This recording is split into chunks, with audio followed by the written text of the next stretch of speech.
Hi, I'm John Stevenson. We're going to be looking at Genesis chapters 6 through 11, Old Testament literature and theology.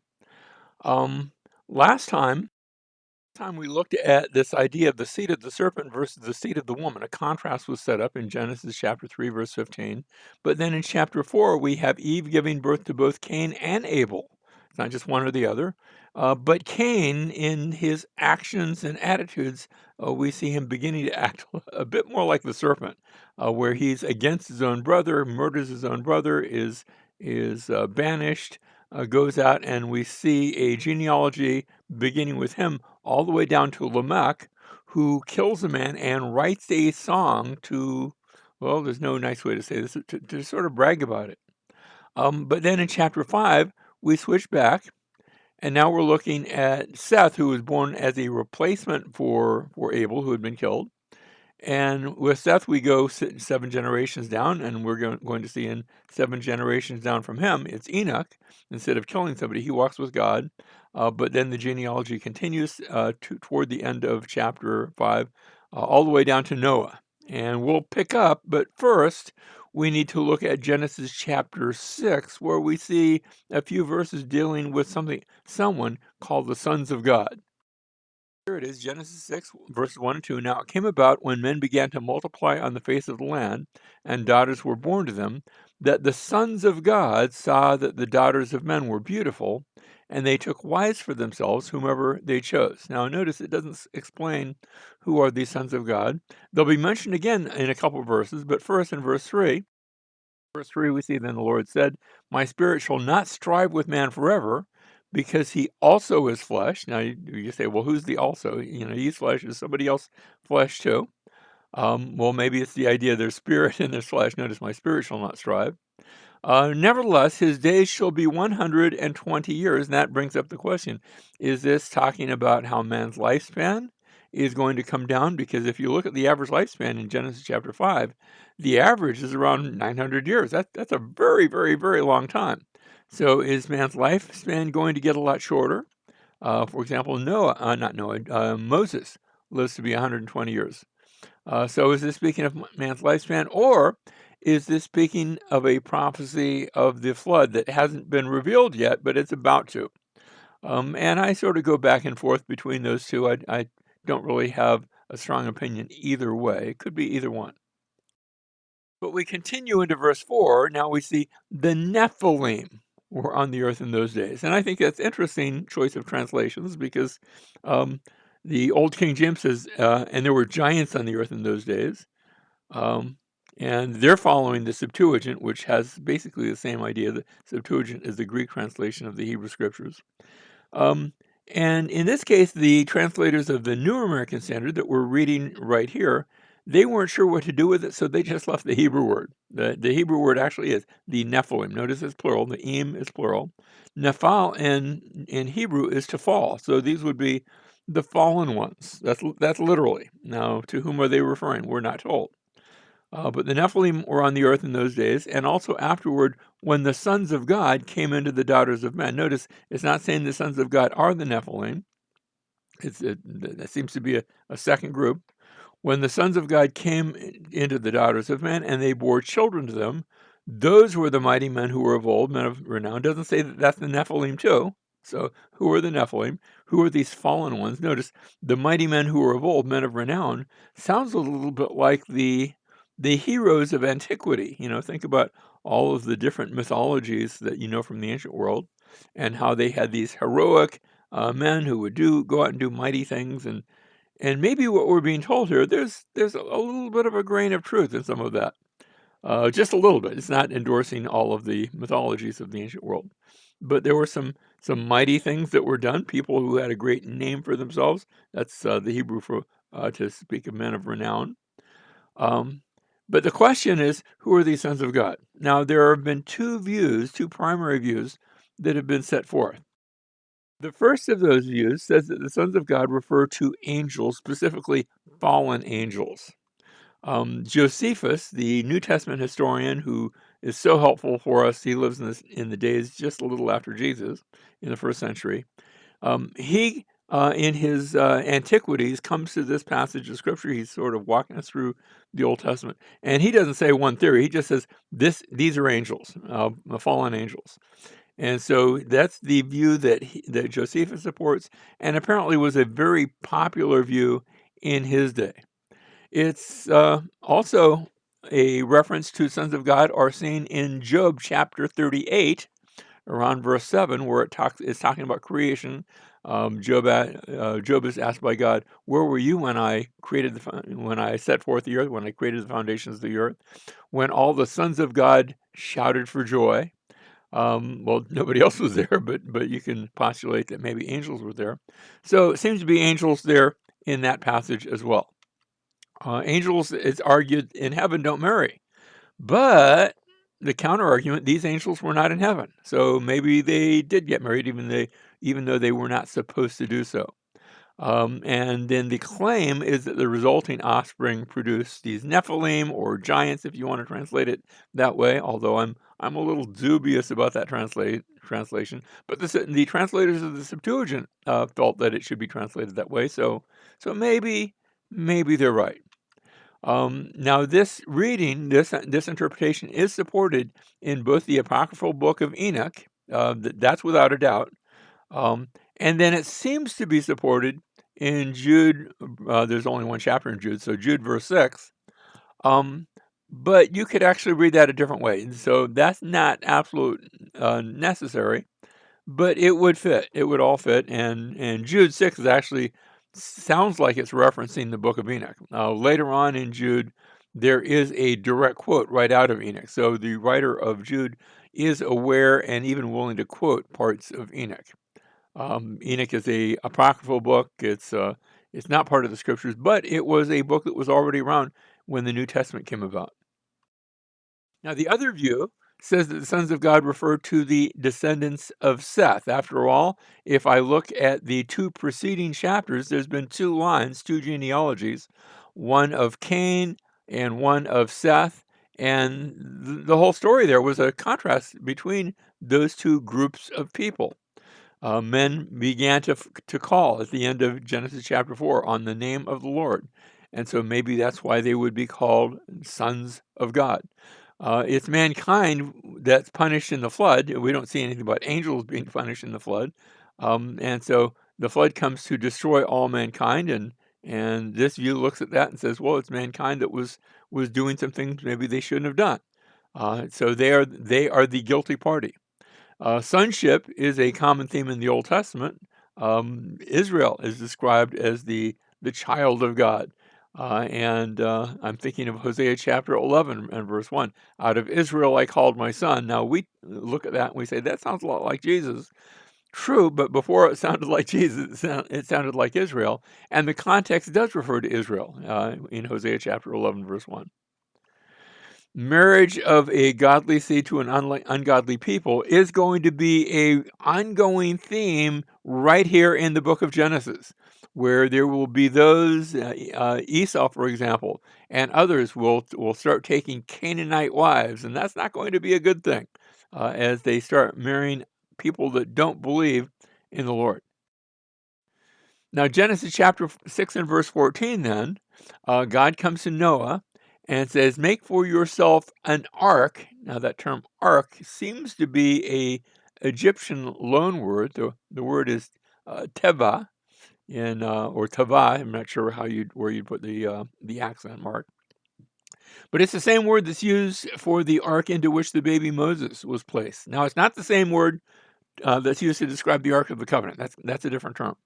So it describes with the baby Moses this little, I think of it as almost like a watertight floating treasure chest. Although the ark into which that Noah is going to be building is going to be much, much, much, much bigger. We're going to be given the dimensions as well as the building materials. Notice an ark of gopher wood. Now, you say, what's gopher wood? We don't have an English word for gopher wood. It has nothing to do with gophers here. This is, again, a transliteration where the translators weren't sure how to render that. So they just put the Hebrew word gopher, that's what's there. And you figure it out. We're just going to put the Hebrew word there.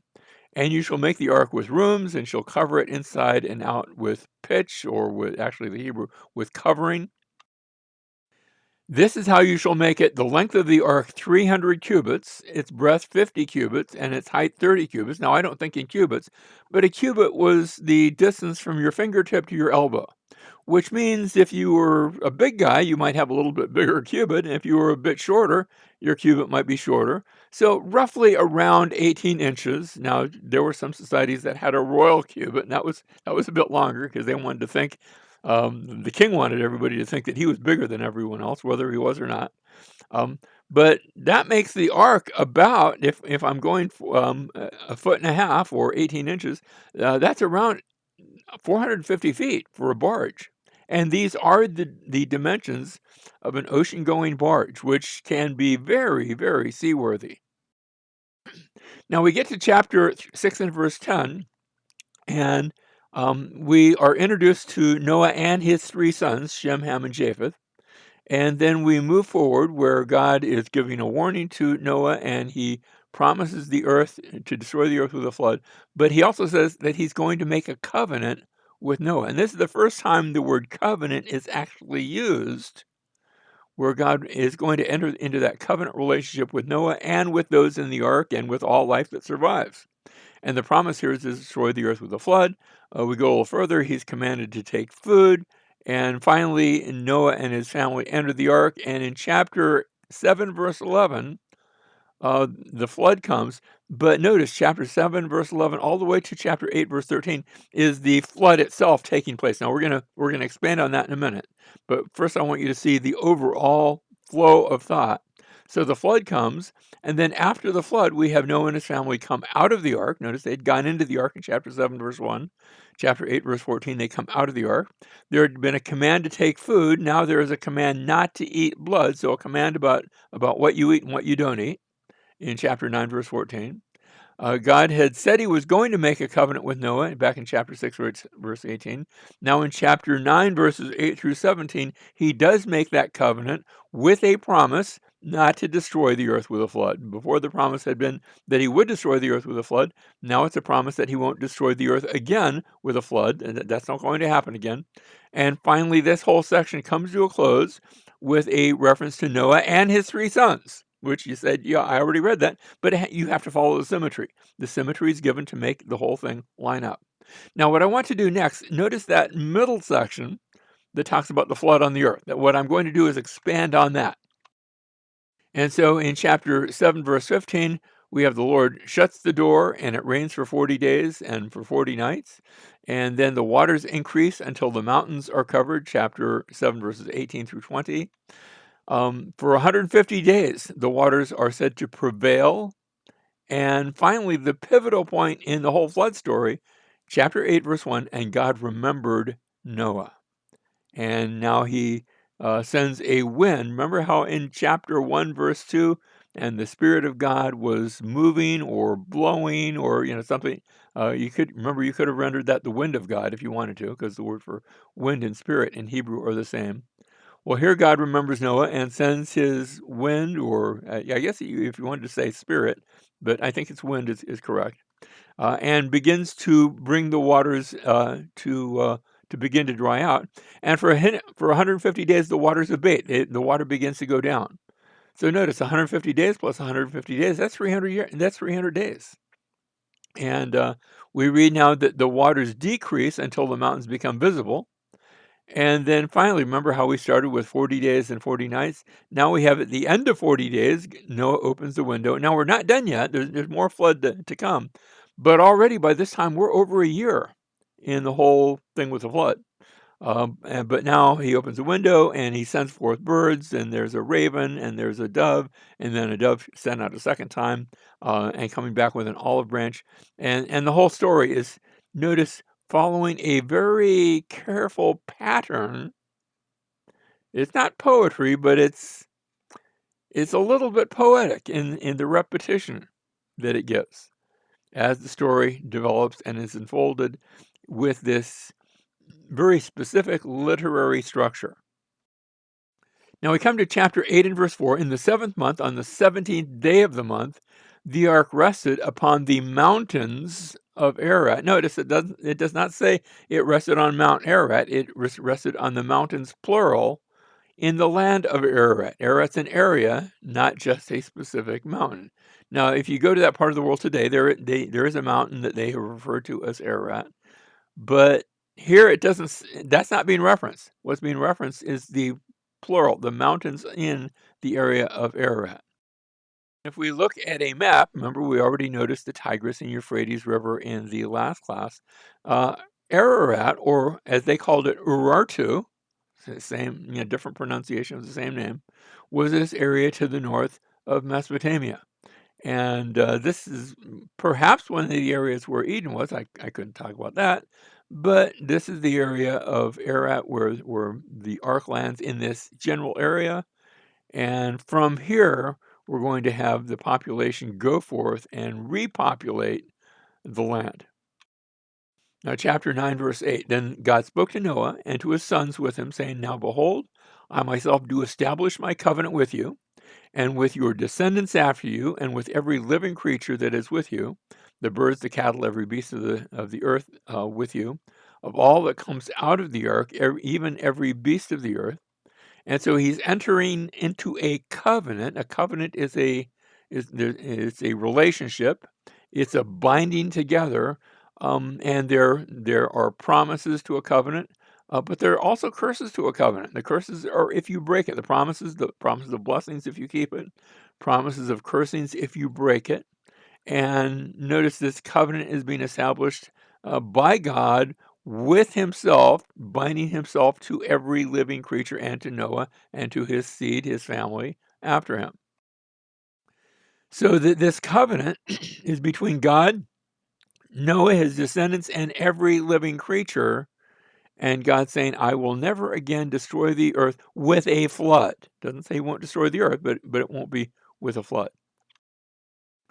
And so verse 11, I establish my covenant with you, and all flesh shall never again be cut off by the water of the flood, neither shall there again be a flood to destroy the earth. Now, there will be local floods, there are all the time, but not a flood to destroy all the earth. Now, the sign of this covenant is given as the rainbow. This is the covenant sign. And in English, we actually have a word rainbow. In Hebrew, it's just not the word rainbow, it's just the word for a bow, like a bow and arrow. And so this is a weapon of war. And think about it, in Noah's day, this was the most advanced weapon there was. This was a weapon you could take and you could put an arrow and shoot somebody long distance, like standing way over there, and still do something against them. So this was the most advanced weaponry of the day, this weapon of war. And it's placed in the sky, but notice it's placed in the sky pointing at God himself, as though God says, if I break my covenant, may that weapon come against me. Now, not that rainbows can actually do that, but I want you to see the imagery, because when you put a curse for the breaking of a covenant, the curse is death, and God says, may I die if I break my word. Chapter 9, verse 20, then Noah began farming and planted a vineyard. He drank of the wine and became drunk and uncovered him inside his tent. Now, this is a story that we need to read because it's important, but it's a story we often don't tell in Sunday school. We usually just sort of pass it over because it's a bit adult themed. Can I say it that way? And in this story, there's a contrast between Noah and Adam and Eve, because in their story, remember, Adam had been placed in a garden. Noah plants, not really a garden, but a vineyard. Adam had been naked, both Adam and Eve. Noah is going to become naked himself. He uncovers himself inside of his tent. In Adam's case, he is ashamed when he eats of the forbidden fruit. He and Eve are ashamed when they realize that they're naked. Shame isn't mentioned here in the Noah story, but it is implied. It is implied. So the implication comes up in verse 22, where Ham, the father of Canaan. Now, did you catch that? Canaan, that's going to be the land to which the Israelites are going to go and inherit it. And they know that as they're reading this story, because they know that they came from the land of Canaan. Um, and so suddenly, at this point in the story, everything else has been introductory. But now, as they hit the father of Canaan, suddenly they pick up and take notice because this is now beginning to be their story, not just background information. But it's not Canaan, notice it's Ham, the father of Canaan, who saw the nakedness of his father and told his two brothers outside. So he sees that his father has uncovered himself and he verbally reveals his father's shame to his two brothers instead of being quiet about it or covering it up or anything like that. In verse 23, but Shem and Japheth, they're going to take a different tack. Instead, they took a garment and laid it upon both their shoulders and walked backward and covered the nakedness of their father, and their faces were turned away so that they did not see their father's nakedness. They're not even going to look at that. They cover up their father, and they do it with respect, and they cover their father's shame. And remember, this is an honor and shame culture. Today, in our right and wrong society, we don't really talk that much about shame, but it was much more a part of their thinking and of their feeling. And so they feel the shame and they cover their father's shame, his nakedness. Verse 24, when Noah awoke from his wine, he knew what his youngest son had done to him, that is, verbally exposing him. So he said, cursed be, now it doesn't say cursed be Ham, it says cursed be Canaan. You say, what happened here? Well, we're not specifically told. Is it because God had already blessed Shem, Ham, and Japheth? And you don't curse somebody that God has blessed. Maybe that was part of it. Or another part that there's something going to be taking place, but notice the curse is put on Canaan. That's going to be the one who gives the land of Canaan its name. A servant of servants, you could render that a slave of slaves, he shall be to his brothers.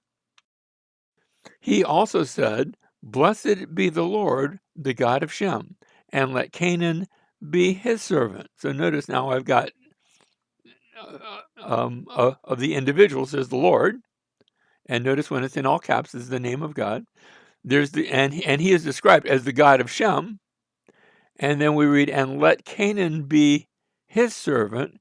May God enlarge Japheth. Now, the word enlarge is Yepheth. And then he, notice the name Japheth, Yepheth. So may God enlarge the enlarged one, or may he Japheth. Can I say it that way? You say, well, that's interesting that Japheth enters into the prophecy too. So I see Shem, I see Canaan, I see Japheth. But now in middle of verse 27, and let him dwell in the tents of Shem, and let Canaan be a servant. And the big question comes up here, to whom does the pronoun refer? Who is the him? Is it Japheth? And a number of modern commentaries will say, well, that's Japheth, and Japheth is somehow going to dwell in the tents of Shem. Of course, when you ask how is that played out, you've got about 20 different theories. They're all contradictory, so that doesn't really work very well. I don't think it's the him is Japheth at all. I would suggest, in keeping with the older and especially Hebrew commentaries, the way the Jews read this and understood, when they said, may God enlarge Japheth and let God dwell in the tents of Shem. And you say, well, how did God dwell in the tents of Shem? Well, in the day in which Moses, if we take Moses as the author, in the day in which Moses was writing this, God was dwelling in the tents of Shem. He was dwelling in a tabernacle that was among all of the other tents of Shem, and he was tabernacling with his people. And of course, there's a sense in which when Jesus came, he also will tabernacle with his people. And I'm paraphrasing John chapter 1, verse 14, where the word became flesh and dwelt among us, tabernacled among us, literally. And we beheld his glory, the glory as of the only begotten Son of God. So notice we went from Abel to Seth to Enoch to Noah, and then we had, of the sons of Noah, there was one that acted, well, I'm going to say it, it reminds me a bit of the seed of the serpent. So you have Shem on the one hand, but you have Ham. Now, Ham was literally, physically, a descendant of Noah and his wife, but spiritually speaking, he starts to act a little bit like the seed of the serpent. And that will continue through Ham's descendant, not all of his descendants, but it will continue through Canaan. Now, I don't want to say everybody from Canaan is necessarily damned and going to hell, anything like that. No. Actually, if I get to the New Testament, there were still some Canaanites around, and I read this delightful story of a Canaanite woman coming to Jesus and seeking healing on the behalf of her child, and Jesus grants the request and talks about her great faith. So yes, there's always redemption available. And I can think of a few instances in which there were Canaanites that came to faith. That one from the New Testament, but others from the Old Testament, of Canaanites that came to faith and in a sense broke the curse. Now we go from Shem then next, and we'll see this next time where we go from Shem down to Abraham, and that'll be in Genesis chapter 11. But before we get there, we need to talk about the Tower of Babel. So Genesis chapter 11, verses 1 and 2. Now the whole earth used the same language and the same words. That's two different ways of saying the same thing, the same language and the same words. In other words, they were monolingual. Let me just say, in my speaking, I'm for the most part monolingual. I can read some Hebrew, I can read some Greek, but as far as speaking, I'm usually just an English speaker. Well, the whole earth was that way. Verse 2, it came about as they journeyed east that they found a plain in the land of Shinar and settled there. Let's look at a map of Mesopotamia, and Shinar was just another word for the land between the rivers, the land of what we call Mesopotamia today, or as they would call, there's another term that's going to be used in the Hebrew, Aram, uh, uh, uh, let's see, Aram Ha'arim, Aram between the rivers. That'll work as well, Mesopotamia. And so they're going to come here and they're going to plant a city. Now it's going to be called Babel in our passage, but the Hebrew, Babel, is also the translation, is also the Hebrew text for whenever you see the word Babylon. We have two different words. We have Babel some places and we have Babylon. In the Hebrew text of the Old Testament, it's always just Babel, always the same term. Um, Probably got translated differently because people were used to the actual city of Babylon, maybe from history, maybe from Greek texts, things like that. Well, as the story develops, they said to one another, "Come, let us make bricks and burn them thoroughly." And they used brick for stone, and they used tar for mortar. Notice that this is being written to a group of people that had come out of Egypt, and in Egypt and in Israel, you use stone for a lot of things because there's lots of stones available. But if you go to central and southern Mesopotamia, there are not a lot of stones available. It's a lot of marsh, and so you need to make your own stone. And instead of using stone, they use brick that served in place of stone. Tar for mortar, verse 4. They said, "Come, let us build for ourselves a city and a tower whose top," and notice my translation italicized the words, "will reach into heaven." Well, I'm not sure that the top was actually to reach into heaven, not like a ladder that I can get up to heaven with. That imagery is going to be used later on, but that's going to be a different word. Here it's top into the heavens.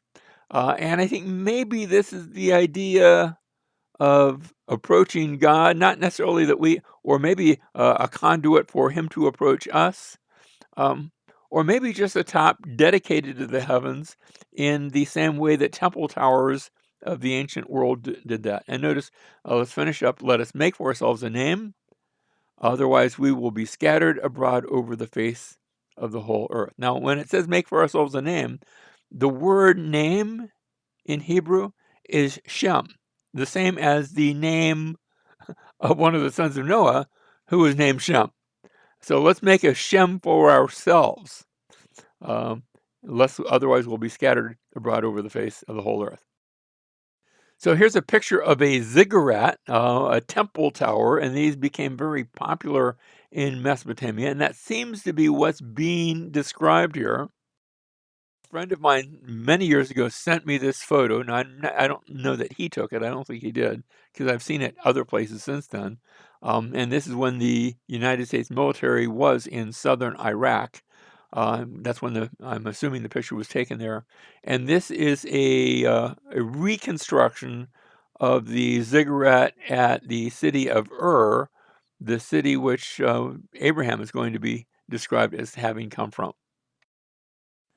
Chapter 11, verse 9, therefore, and God comes down and he confuses the languages, therefore its name is called Babel, because there the Lord Baleled, and I want you to catch it's not the same word, but they sound alike, and that's what I want you to catch. It's a little play on words. He balelled the language of the whole earth, and from there the Lord scattered them abroad over the face of the whole earth. And so you have the population, instead of being centrally located, now it scatters and it goes in all sorts of places with all sorts of languages.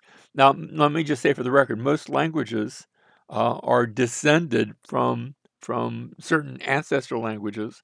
And nowadays, they divide that up into quite a few different categories. It used to be 100 years ago. In fact, who was it? H.G. Wells, a agnostic, or I'm not sure if it was atheist or agnostic, certainly not a Christian, wrote a book called Outlines of Human History, and he pointed out that there were three basic language families: Indo-European, Semitic, and what he called back then Hamitic. And they still use that designation, although now they subdivide that further.